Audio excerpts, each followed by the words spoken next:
have Brian, our VP of Product, and Dan from Succeed here in person with us to take you through a live demo on our sales process. This is an extended Hangout and a follow-up to the intro to sales process we did earlier in January. Our agenda will take us through why sales process is important to many different types of businesses, and Brian and Dan will take you through 3 success stories about companies that have successfully implemented a sales process. Then Dan will take us through how to bring a sales process to life in a nutshell. After that, we'll show how to bring these sales processes to life with a live demo that Dan will take you through in a nutshell. We'll have 15 minutes at the end for questions, and our support team will be answering live chat throughout the broadcast. Now to Dan and Brian. Thanks, Whitney. Hi, everyone. I'm Brian. This is Dan. It's terrific to have him here in person in Ann Arbor. Just wanted to start off with a quote here that Dan actually brought to light this morning. Jim Collins, as you probably know, Good to Great. In the book Great by Choice, he said, the signature of mediocrity is chronic inconsistency. And so that really sets the tone, at least for me, in what we're going to be talking about today. Regarding sales process. In early January, we did our first Hangout on sales process, and we talked about what it is, some of the basics, and there were a ton of questions, great questions, and so we wanted to do a much deeper dive this time around. So why don't we just go back and go over some of those basics right quick, and then we're going to get into 3 stories after that, right? Sounds great. So sales process, what is it? Put simply, it's a sequence of actions performed by your staff up and until a product or service is purchased. Now that's a little bit of the how. What's more interesting is why you would want to consider using a sales process. Make your team more productive, easier to train and onboard staff, helps your team focus on the best opportunities, and eliminate manual error-prone work. So in the 3 scenarios that we're going to go through, these are types of clients that Dan has helped both set up their sales process and implement in a nutshell.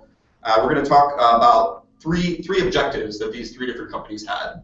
First, on setting clear roles and expectations across your team and how a sales process can help enforce that.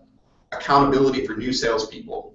Say you're going from a team of 1 to many. This will tell you how a company took what was already working for one person and applied it to many. And in our 3rd example, we're going to talk about the seamless transition from sales to delivery. And that even if you have a lot of boxes checked on the sales process, making sure that everyone on the back office is delivering well is also a critical part that the sales process can help with. Absolutely, Brian. Sounds great.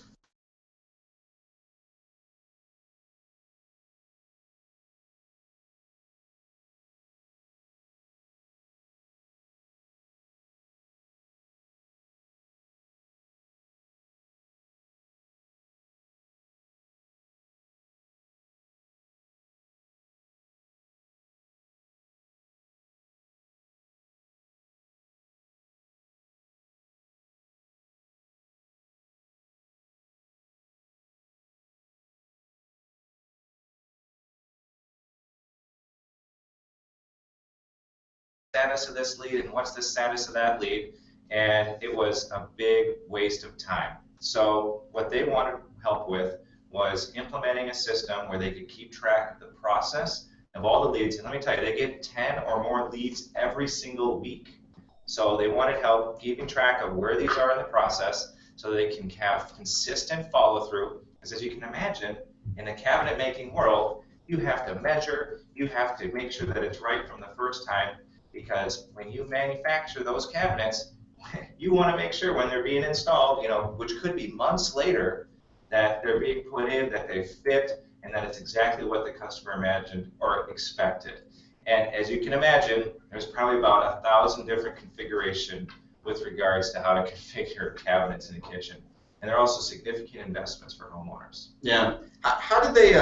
So at what point do you think they realized, like, well, we need a sales process, or how did they engage you originally? That's a great question. So what I did was I was in an entrepreneurial leadership class with the husband in this case, and I just did a quick demo, a nutshell, in that class. And he fell over himself trying to come and talk to me and tell me how badly they needed this system because of exactly the things that I just mentioned previously. So I said, well, generally speaking, Nutshell is super easy to use, and you can get a free trial, and you can probably set it up yourself. They said that they were totally swamped, and they wanted to have some assistance. So then I started with meeting with this client. They said they had a sales process, but they didn't really know what it was or how it worked. So I worked with them with the end in mind, and I worked backwards. And I said, well, what is success for you? How do you define success? And we work backwards from getting that signed purchase order or signed agreement, and then what happened before that was they needed to have the final draft drawings approved. And then so on and so forth. We worked backwards and worked backwards. And sure enough, this was like a 30-step sales process because the amount of diligence and detail that they needed to go through to make sure that everything was just right. They could not start building these cabinets until all of these boxes were checked. So I worked with them. We simplified it down. Who was in the room with you, like going through that process? It's a great question. So I actually worked with both of those folks, the husband and the wife, and they did later hire a sales support assistant. Yep.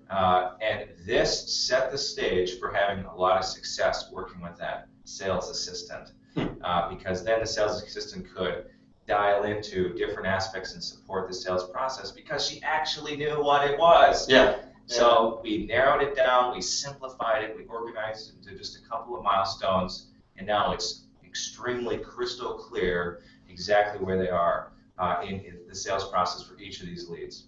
So they, once you said, hey, here's your process, how did you have them play it back to you and say, we actually fully understand this. This isn't just something that you're bringing, that you're sort of saying we should do. Yeah. They actually were really bought in. How do you confirm that? Yeah, it's because I just listened and let them make it. I interviewed them. I put them in charge. So they really owned it from day one. But let me tell you something. They didn't get it right on the first try. Yeah. Right? And then the first thing is we didn't go put it directly in a nutshell. First, we wrote it all out and then said, how does this feel? That's how we got ownership. Yeah. How does this feel? Does this feel right? Is this what you actually do? Or is it aspirational? And sure, a couple steps were a little bit aspirational. And they said, well, we really need to be doing this every time. We don't do it now, but we really want to be doing this every single time. And now, again, they have the ability to keep track of that.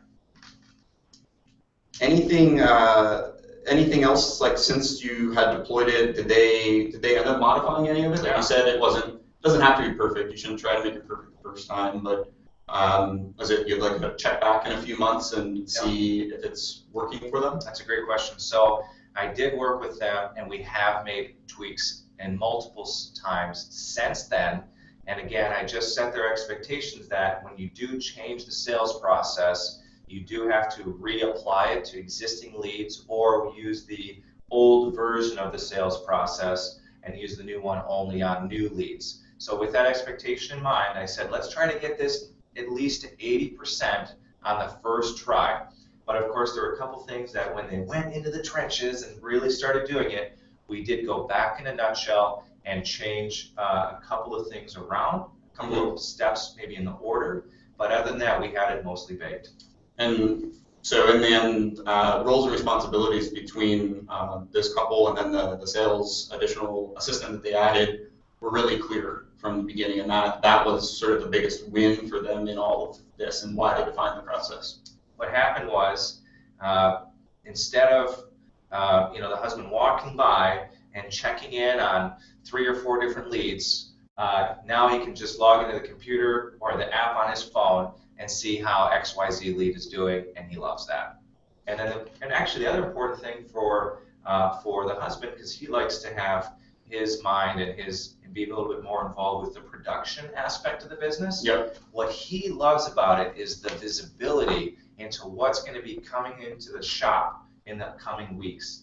He loves the idea that, and he can see with one click, in a nutshell, the charts of the pipeline report. And then he can also know that, okay, well, this is a leading indicator. maybe we need to up our warm calls, increase maybe our follow-ups with our lead sources. Mm-hmm. If he starts to see that pipeline going downward trending, so he gets a lot of peace of mind knowing that he's got to make payroll every other week, that he can see in the pipeline that business is coming in, and that the sales roles in his organization are keeping up.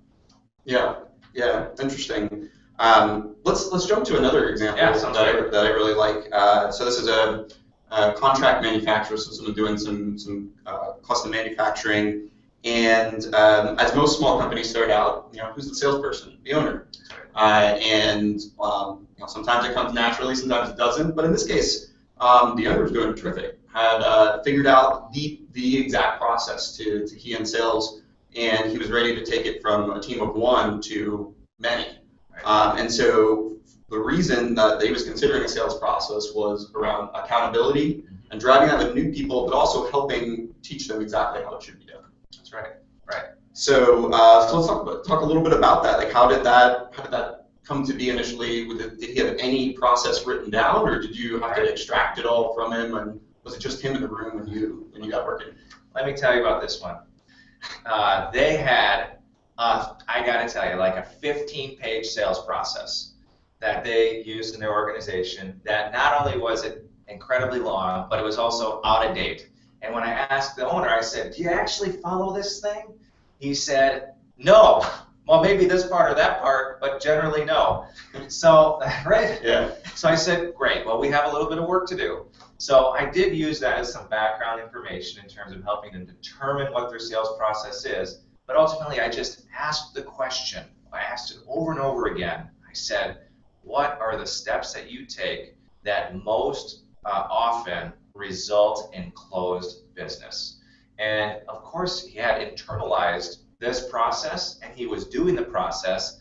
But let's be honest, we all know these visionaries, the organizations don't like accountability, and they don't like to do things the same way. I'm the same way. Don't like to do the same things twice in the same way. But I said, more often than not, what leads to success? So we whiteboarded the sales process once again. We simplified it first, and then we asked ourselves the same question again. Is this really what we want to do, what makes sense, and what works? And then we loaded it into it, and we'll be showing you a little bit later how we then configure that sales process in a nutshell. The key here was the owner of the company wanted to back away from sales. He didn't want to be doing that as much anymore. Yeah.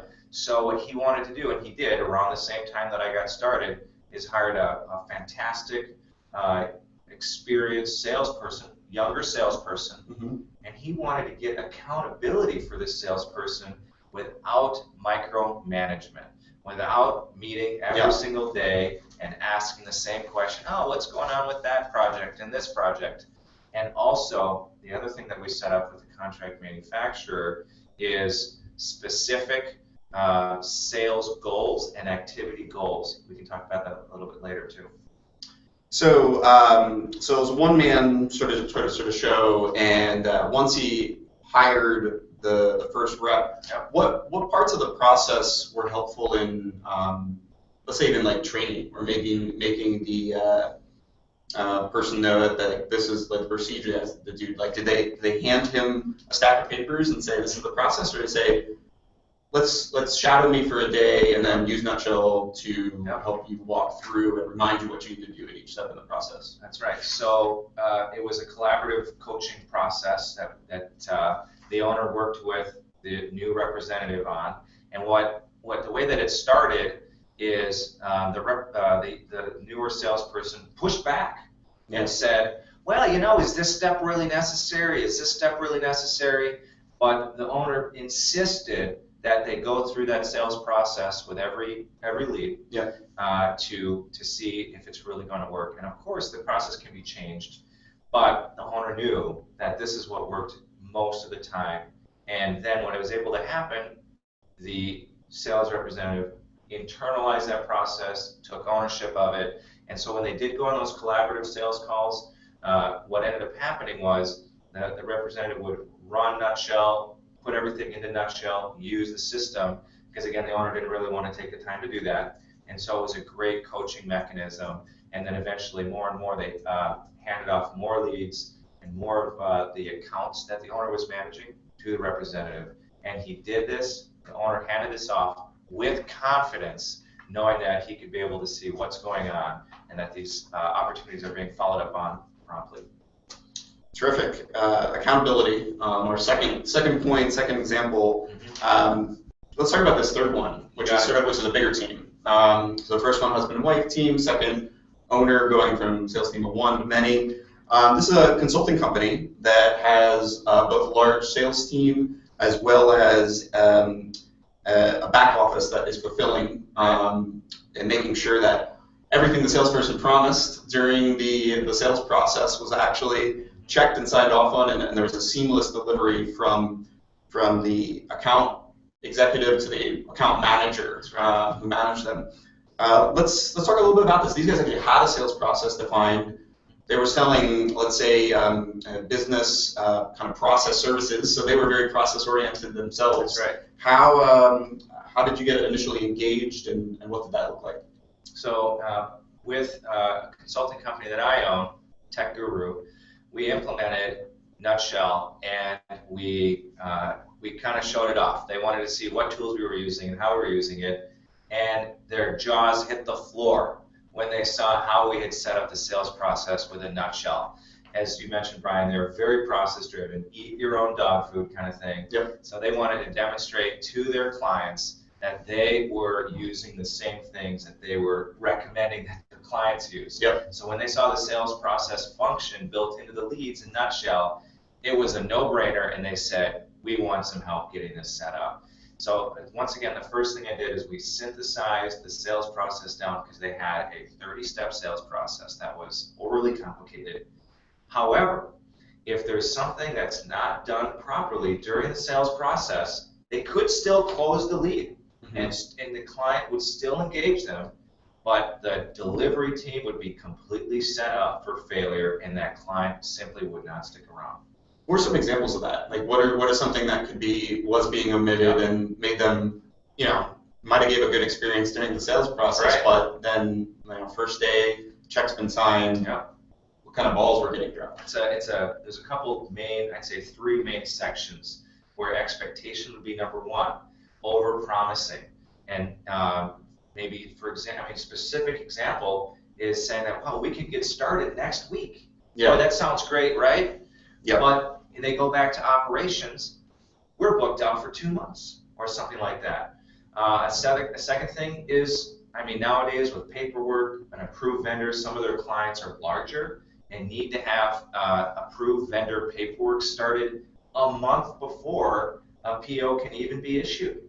So those are 2 specific, ways, just paperwork, setting expectations, and there's a lot of other examples. For example, the handoff probably be the 3rd piece. So not having a smooth handoff from the sales representative to account management, that would be the 3rd major way that things could fall down, and setting expectations ahead of time that, while I'm working with you to get started, this handoff is going to occur, I'm going to introduce you, but if it's not handled well, the client can be have the feeling of being kind of tossed around and that be not smooth.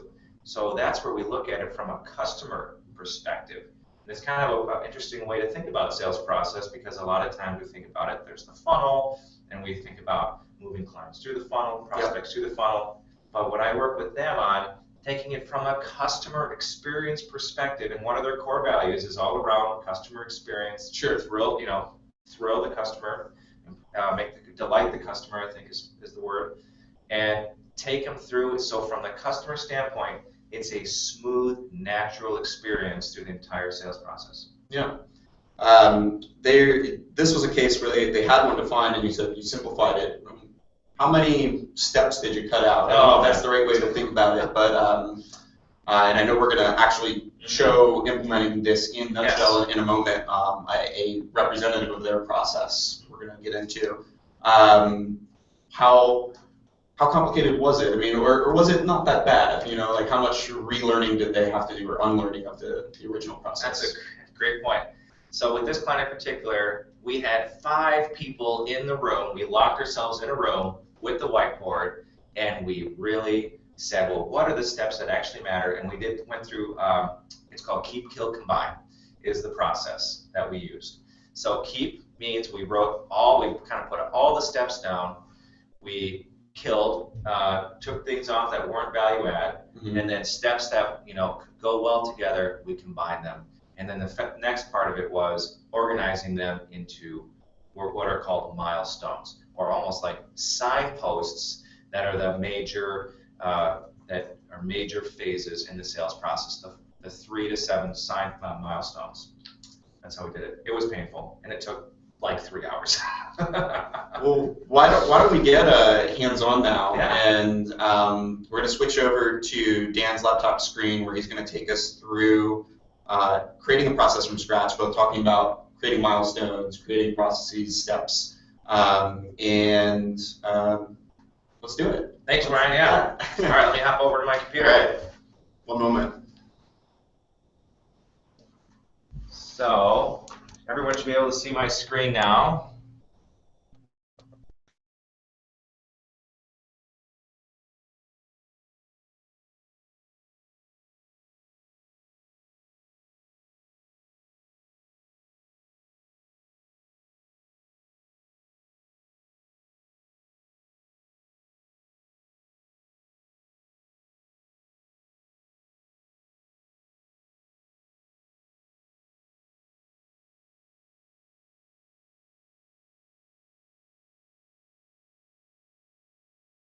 Screen.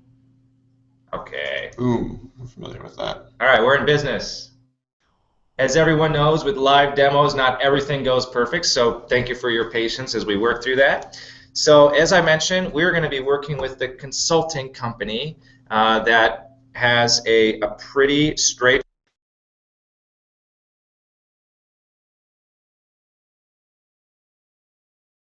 and we're going to be starting in the milestones. As I mentioned previously, what's critical here is that we're going to whiteboard and write out the entire sales process before we try to put it in a nutshell. So in this case, I'm actually looking at my notes for what we agreed on in the as what the sales process would be. And so now I've got it laid out and written out. So now all I need to do is configure it in the nutshell. So there's 4 main phases of the sales process. We call them milestones, and in this case it's qualify, initial consultation, follow-up, and decision. So I'm going to literally you're going to see me typing in here, so thank you for your patience. Typing and talking at the same time is sometimes difficult for me. So, and then follow-up and decision. So these same milestones, the critical thing to keep in mind here, no matter how many sales processes you decide to create in a nutshell, and that's right, you can have as many sales processes as you want. I'll tell you an example of that in a moment. The same milestones apply to every sales process, so that's really something I want you to keep in mind. So I'm going to literally start with a brand new sales process. I'm going to call my sales process New Client. And as I mentioned, some clients choose to have multiple sales processes. A couple of examples include when you have a renewal, for example, or when you're cross-sell, upsell to an existing client, and you've already established the more or less vendor relationship with your client and no longer need to go through some of the steps. There are ways that you can have optional steps as well, and I'll show you that in a moment. But in this example, we're going to be working with a new client. So I went ahead and put the name of the sales process up here, and everyone, save early, save often, just in case the internet were to go down or something crazy were to happen. Hit save regularly. So here we are in the first milestone. What I'm going to do is I'm going to make 2 passes through the sales process for you guys. First, I'm going to just put in all the steps with none of the magic. And the magic is really cool. So that's what I'm going to do on the second pass through the sales process. So as I mentioned, you're going to have to survive while I type in these steps. So first is the warm call. So this is where Brian and I have talked in the past about when does a sales process start. And generally speaking, it's when you have somebody who will take your call and will actually talk to you about what it is that the way that you can help them in their business. Next, you're going to set the meeting. Hopefully, if the warm call goes well, then you'll be fortunate enough to get a meeting scheduled. Then, before that meeting, of course, you want to prepare your meeting materials. Maybe you always give your prospective customers a book. Maybe you always need to bring an easel. Maybe you need to talk to your, maybe you need to reserve that conference room. Whatever it may be, spell it out, make it specific. You can also check the box and add a description. So if we wanted to keep this a little bit cleaner, I could cut this out and put it in the description. And this is an example of where you would be able to help this also, where the training of a new sales rep is sort of built in that they're walking through the process, but they're not jumping and reading another document to know what they have to do. That's exactly right, Brian. This is the cheat sheet, if you want to call it that. That's a great point. So then, of course, before that, let's be honest, people are busy. You always need to send a confirmation email. If you miss this step, 1 in 10 of your clients are probably going to forget about your meeting because everybody's running in 100 different directions. And so that's going to save you that 1 in 10 meetings that are going to get missed. And then you're actually going to conduct the meeting with your client. You're going to deliver that meeting, wherever it happens to be, and then you'll determine whether you're going to be moving forward with that client or not. And a lot of times I ask at the end of that meeting, am I calling you or are you calling me? And then I close my mouth and I just listen. And then that will tell me, well, the client said, well, I'm going to call you. Well, that's great. So then in the follow-up phase, the client might have also asked for send references, something like that, if requested. I only send references if requested. And then after that, follow through on any next steps. So let's say that the client called me, or whatever next steps came out of that initial consultation meeting. So we follow through on next steps, and then we get the decision. Hopefully this goes in our favor, but we know that only about maybe 25% of them actually will get this far. But then we schedule that first consulting meeting. And for us, it is an entire day. First, we call it focus day. Schedule that first focus day.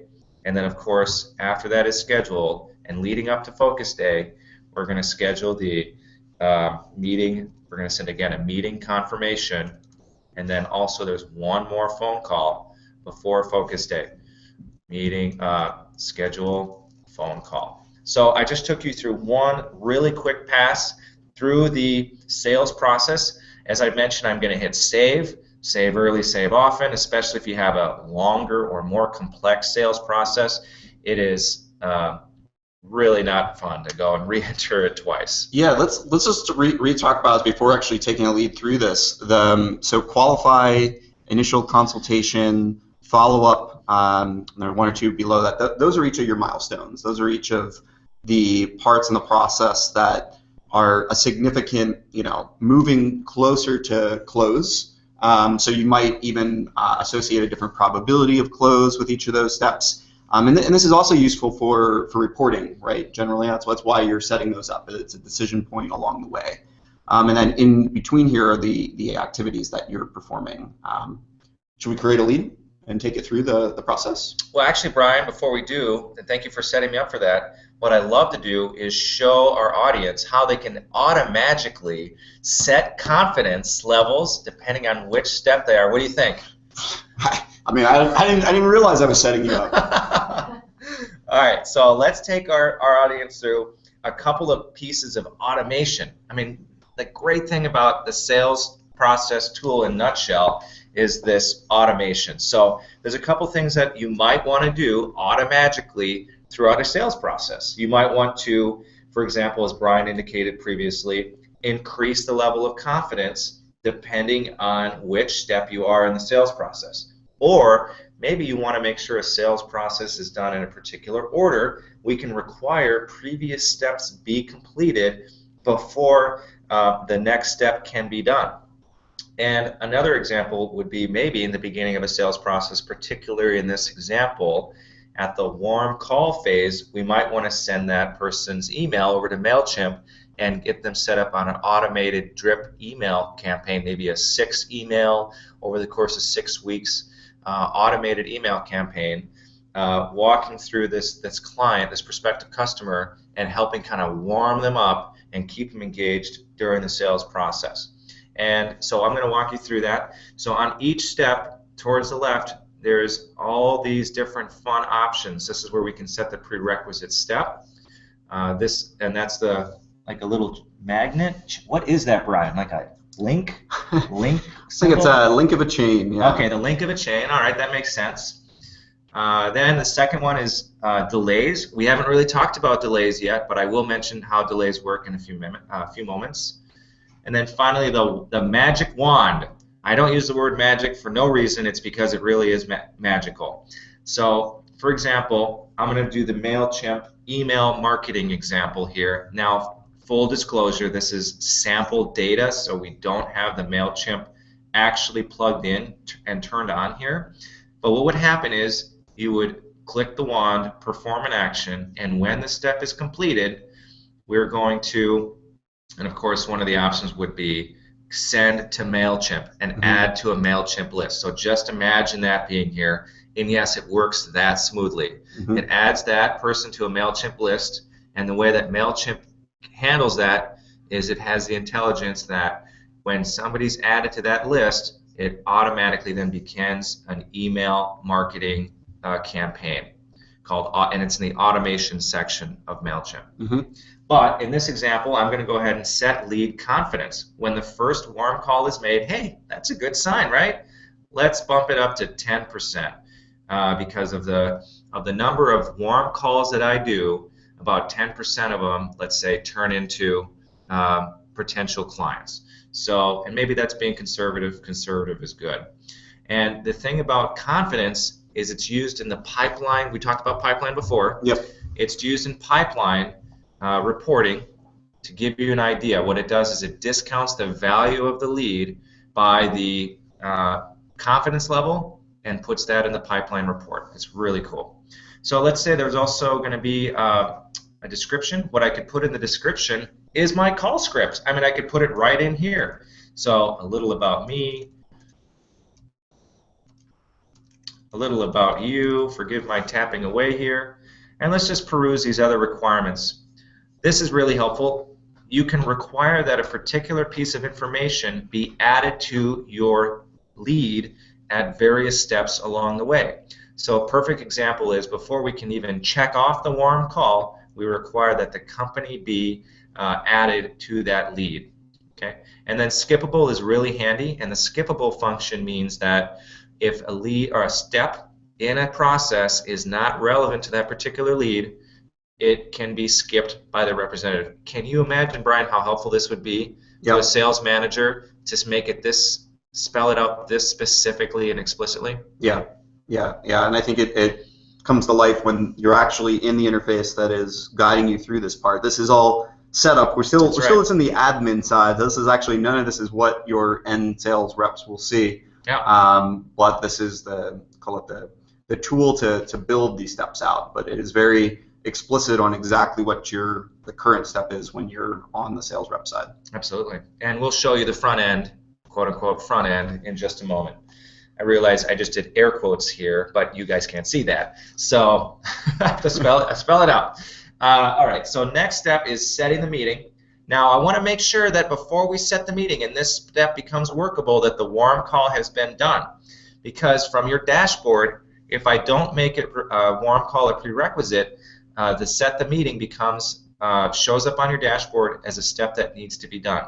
So I'm going to require that a previous step be done, that being the warm call, before set the meeting is even workable. And I will go through the rest of the sales process and go ahead and make that the case. I won't bore all of you with that now, and also I want to make sure that we have time for Q&A in just a few minutes. But that is something that is really helpful and keeps the dashboard nice and tidy, so that your representatives aren't presented with all the steps in the sales process. Only the steps in the sales process that are workable and relevant are going to show up. So I'd love to show you another one, which would be delays. So another thing that can happen is your client's out of town. They are on vacation. So we want to make it so that your representatives can take that from their dashboard and make a note on the lead that they tried, but that something happened. So first I'm going to do is I'm going to set the meeting. I'm going to allow a step to be delayed, and I can add which excuses I'm okay with my representatives adding. So in this case, I hit the little clock, allow this step to be delayed. In this case, on vacation is okay, and it automatically delays that step and won't show it on the dashboard for 5 business days. So I'm going to hit save, and I would go through the rest of the sales process now and add in the magic and automation in each one of these. And just so you know, there's other things that you can do. You probably saw under the magic wand that there's also certain criteria that can be met. In the cabinet shop example, we use criteria because if it's a certain type of cabinet versus a box cabinet versus custom cabinets, for example, they need to go and show a different step. So we do use that, but I don't want to get into that today. It is well documented in the Nutshell help, and Nutshell support are always available to help with the more complex aspects of Nutshell. The other, go ahead, Brian. One question came through regarding, like, if you are qualifying a lead, how do you layer a sales process on top? And that's advanced concept. I don't know how much you want to comment on that right now, of like what that involves, but it's a great question. Thanks for asking. So that's a great question. I will just go ahead and get into that. We have a minute. It's a good thing we scheduled an hour for this, and I bet we could go for 2 hours on this because there's a lot of depth of functionality here. So again, from the magic wand, let's say, for example, prepare your meeting materials. I needed to, in a certain example, if I was going to be hosting this at my office, I would need to do an extra step. I would need to reserve that conference room. So in that case, I would actually create a second process that just had one step in it in that milestone. I know this sounds a little bit confusing, so just bear with me, but I would create a second sales process with just that extra step that I wanted to be added, and then I would go, when this step is completed, attach that overlay process, and then that would be the reserve the conference room process. So I'm going to go ahead and create this. Of course, I keep needing to hit save here. Go ahead and create that new process.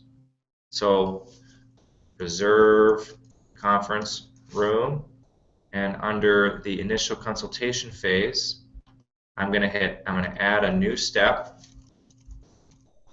This is an advanced topic, everyone. So, and I'm going a little bit fast. So feel free to research this and follow up with support afterwards if you want help setting this up. So once again, I'm going to go back to my new client process. Under prepare meeting materials, I'm going to hit the wand. And when this step is completed, I'm going to attach the overlay process of reserve the conference room. And I'm just doing a simple process here. Then I'm going to show you now what it looks like when a lead has this attached. This is actually a really good point. So I'm going to create a new lead. And I'm going to call it new client. I'll go ahead and attach a client. HealthNet, and hit save and create lead. And this is just so I can show you what this looks like. First and foremost, I'm going to need to attach the sales process, and you guys moved it to the top. Thank you guys for doing that. That is awesome. And as you can see, I was scrolling to the bottom looking for the sales process, and as you can tell, recently the smart people at Nutshell moved it to the top of the screen. So I'm going to hit edit process. That allows me to switch to new client. Brian, will you help remind me to show how to set up the default process? I will. So I'm going to change the sales process to the new client process. Now that puts in the sales process I just created. This should look familiar. Qualify, initial consultation, and follow-up. Now check this out. I hope this works. Everybody cross your fingers. When I check the prepare your meeting materials, I don't know if everybody noticed that, but the reserve conference room now shows up down below but only appears when I check that box. I don't know if I can undo it, it'll go away, probably not. Oh, can't be undone. Okay, because actions have been run. Once it's added, and that's it. So that's literally how overlay works with a very, very, very simple example. Now, as I mentioned, I'm going to show you how to set the default process, because you just went and made a great new sales process, and now you want that to be your default sales process. So as you can see, the trade show sales process is automatically attached to certain leads, and I believe it's under lead distribution. Is that right? I'm getting a thumbs up from Charles. Thank you very much. And then this is where we go to process selection, and here again this can get a little bit complicated, but what I'm telling nutshell is that if any clients come through that have a certain tag, this is way more complicated than I want to cover right now, so I'm just going to get rid of this, and I'm just going to show you how to choose the default process. New client, hit save. And yes, you can have some advanced criteria that helps and automatically selects the sales process, but we don't have time for that today. And now check it out, everybody. Make a new lead, attach a company, and hit save. And if everything worked well, did it? Yes. The new oh, never mind, it didn't work. The new client process should have been selected. I'll let our support people tell me what button I didn't push. Maybe I didn't hit save. I'm going to take one more tab at this. You can tell this is all an actual live demo. This is not a video that is scripted here. So. Oh, it's the first one? All right, so I need to do this. New client. Thanks, Charles. And then hit save. Not understanding your hand signals, Charles. Oh, I have to delete this? Oh, and then I hit save. Now am I good? Thumbs up. All right, guys. Let's try it again. Drum roll, please. New lead. Is it going to work? Of course it's going to work, because I did it right this time. All right, so I have a new lead, test lead, and save and create lead. And woohoo, it worked. All right, we're doing a happy dance over here. You can't see it because we don't have the cameras on, and that's a good thing. So as you can see, the new client right up here is new client sales process is the one selected. And many of you may not know this, but you can also add additional sales processes manually as well right here. So just wrapping things up and trying to put a nice bow on top of this, we have successfully created a sales process. We added in delays. We set up the sales process so it automatically increases the confidence level depending on which step. Again, you would need to do that for each step depending on where you're at in the sales process. And if we're going to do the walkthrough, we'd like to change that confidence to 40%. You've done that through your entire sales process. You've hit save and you changed it to be your default sales process. You are ready to roll this out. Now, if you do need to make changes to your sales process down the road, and as we mentioned previously, just note that it will not affect leads with that sales process that are currently in progress unless you wanted to overwrite and restart the sales process on those existing leads. I think that's what we wanted to show everyone. Brian, is there anything else we should go through? You know, maybe just flipping over to the dashboard for a moment so somebody can see sort of how those processes show up in context. And then potentially actually, you know, click on the home oh, great point. button and showing the milestones that we have and where each lead is in the stage. So this isn't we'll save reporting for another Hangout, but just to show how you're going to get some reporting built in when you start using a sales process, you can see exactly where your pipeline is at different milestones, as different milestones are reached.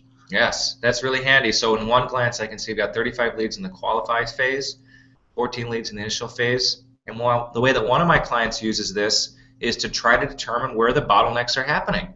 And so we can say, oh, wow, why do we have so many leads stuck in the qualify phase? I think we did this, Brian, in the couple Hangouts ago, where we can dive in and figure out why are these leads getting stuck in this phase. And again, that's why milestones are really important and meaningful and should be those major signposts of your sales process.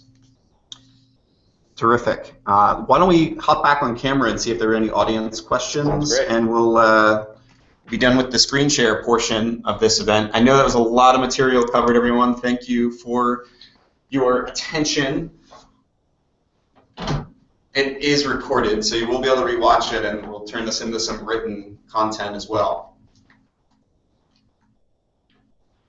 All right, so Whitney, what questions do we have? Anything of note that we didn't cover during it?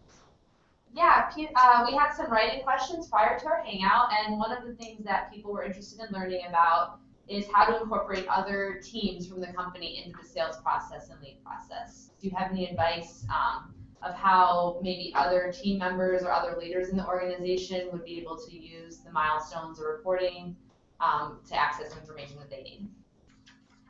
You want me to take that one, Brian? Take it. All right, sounds great. So, and I'll go back to the manufacturing, custom manufacturing company. The way that their service and operations team is using Nutshell is they're able to go back and see every step of the way what had been done previously when engaging that new client to know, well, what exactly are we doing here? What expectations have been set? Have all the I's been dotted and T's been crossed. Okay, I said that right. That's impressive. And make sure that they are going to follow through on everything that was talked about during the sales process. So that's one example. And also at a leadership team, oftentimes sales is a topic in leadership team meetings, especially for my clients, of course. So it's really great. Gives them a great snapshot, just a couple of those key reports. Give them a great snapshot of what does the pipeline look like, what is the sales funnel looking like, who are we working with, what are some of those like maybe top 3 deals, and not surprisingly, all that key information are things that show up right on the Nutshell homepage. Those are a couple examples. So that accountability phase we talked about in the second example, especially relevant there for knowing were these steps checked. I don't want to micromanage you. I don't want to be all the time just bubble it up to me as manager if I know that hey, maybe one person is always skipping a particular step, and it turns out their pipeline's also smaller. Right. Yeah. What else, Whitney? Anything else that's been coming in? Yeah. Another question is centered around multiple sales processes. So could you give an example of when a team may be using multiple sales processes within their flow?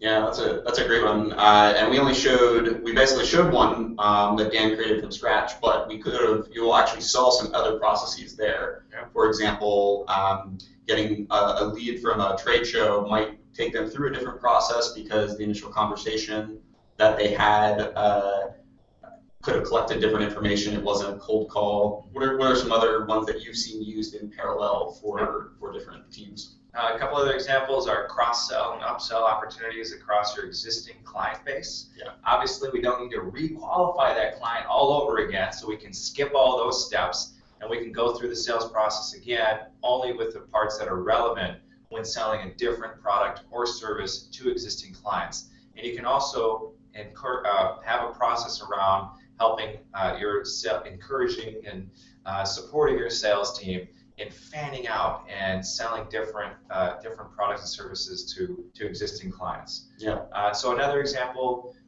could be depending on product lines. Sure. So maybe, for example, the cabinet shop, that's just a lot more simple when they sell those box cabinets versus custom cabinets. Another example could be the homeowner versus contractor too, right? The process there. You got it exactly right. Who you're selling to. If you're selling to government and private, and also private companies, I would imagine there's some different hoops you have to jump through to get that government contract versus if you're selling to a private entity. So who you're selling, what you're selling, and how you got the lead are potential ways that you can have multiple sales processes. Great question. Thank you.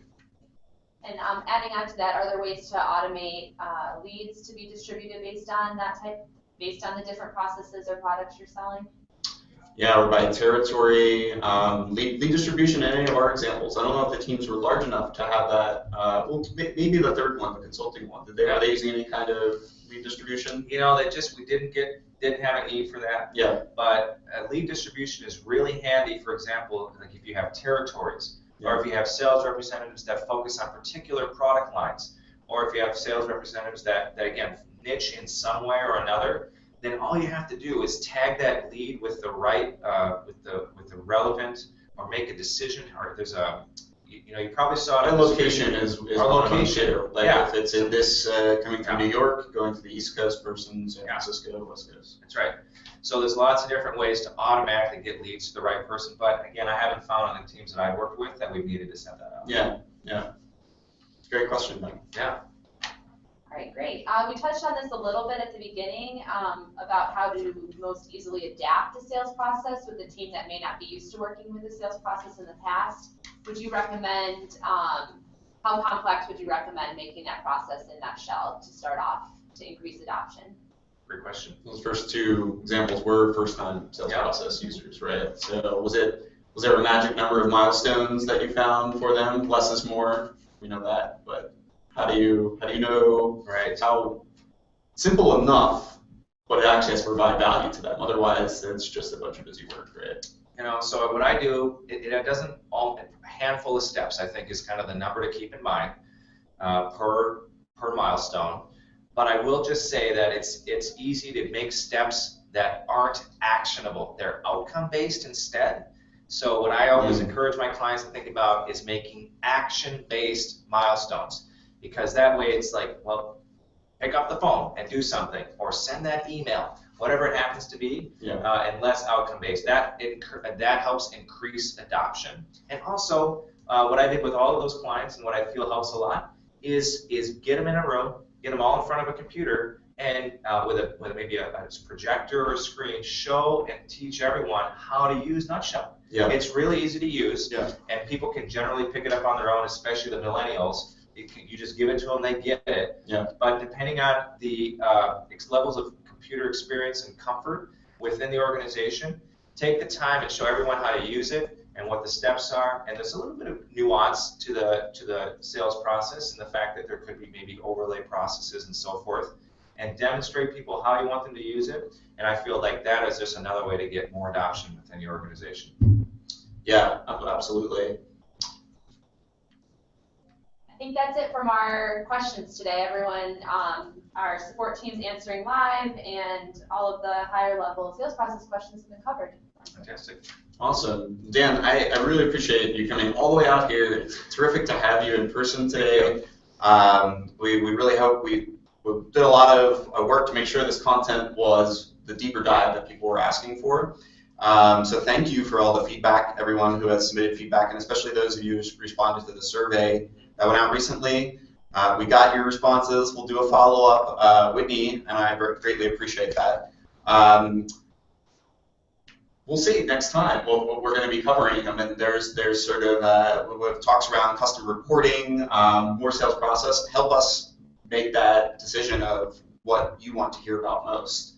And if you're implementing this on your own for the first time, feel free to reach out to anybody at Nutshell. If you're saying, hey, I could really use a hand, we'll be happy to connect you with Dan or answer any of the questions that you have.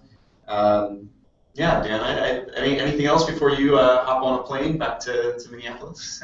Thanks again for having me. I think the key thing is keep it simple, and depending on the way that your organization is set up, if you don't already have a sales process, there's one or two ways that you can get started. You can lock the whole team in a room and write it out and whiteboard it, or just have someone who's really comfortable with it. Take a first cut at it, and draft it out, and then get other folks' feedback and input on it. But I think the thing that I would encourage everyone to do is to write it out first in a Word doc or a Google Doc or however you want to do it, and then share it with everyone. Once you get everyone kind of on the same page, go ahead and plug it into Nutshell, and the fantastic support at Nutshell, the fantastic support people right behind us are going to be the ones to answer your questions and help you through any help you need, any steps you need, getting that put into Nutshell and get it to work exactly the way you want it to. But keep in mind that it's an iterative process, and that by getting it, improving it doesn't have to be perfect the first time, but the more taking the time to improve this. But write it down. Well, right, yes, I actually write it down, and start somewhere. You have to start somewhere. but write it down, and that's going to be the first phase, because if you have a process in your organization that is not being followed consistently, as Brian mentioned early, you're the best you can ever hope for is really mediocrity. So take the time to do this, and it will pay back in many, many, many times over. And we look forward to hanging out with you guys in the future. Thanks again for having me. Thanks a lot, Dan. Signing off from Ann Arbor.